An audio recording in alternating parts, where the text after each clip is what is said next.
গোপালের এক প্রতিবেশী বৈষ্ণব, নিষ্ঠাবান আর সাত্ত্বিক, পেঁয়াজ রসুন মাছ মাংস খান না। তার একটি মাত্র মেয়ে, বিয়ে দিয়েছেন এক সাত্ত্বিক বৈষ্ণব পরিবারে। জামাইটি বেশ সৎ। জামাইয়ের বাড়ি অনেক দূর, তাই সবসময় তাদের খবরাখবর নিয়ে উঠতে পারেন না।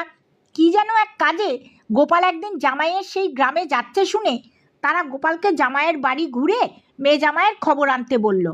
গোপাল ফিরে এসেছে শুনে সেই বৈষ্ণব প্রতিবেশী তার কাছে এসে হাজির। গোপালকে বলল, কেমন খবর, সবাই ভালো আছে তো? গোপালের একটু ইচ্ছে হলো কৌতুক করার।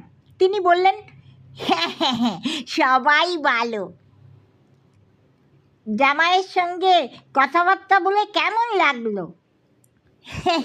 ভালো, বেশ ভালো। তবে তবে কি বাবা, মাঝে মধ্যে টিয়ে খায় আর কি। টিয়ে মানে কি বলছো গোপাল? পেঁয়াজ রসুন খায় আর কি। সে কি, পেঁয়াজ রসুন খায়?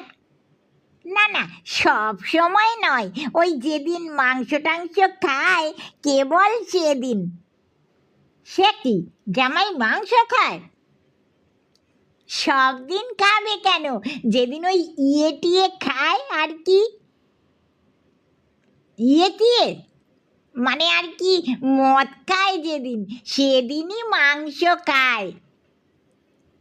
জামাই মদও খায়? কি বলছো গোপাল? ভদ্রলোক ভেঙে পড়লেন। তার জামাইয়ের এরকম অধঃপতন হয়েছে, তিনি হাই হাই করতে লাগলেন। এসব দেখে গোপাল বললেন, আগে আপনি ওরকম মন খারাপ করবেন না, আমি একটু টিয়ে। ভদ্রলোক বললেন, টিয়ে কি গোপাল? গোপাল হেসে বললেন, আমি একটু আপনার সঙ্গে কৌতুক করছিলাম। আপনার জামাই অমায়িক, বেশ ভদ্র এবং সাত্ত্বিক।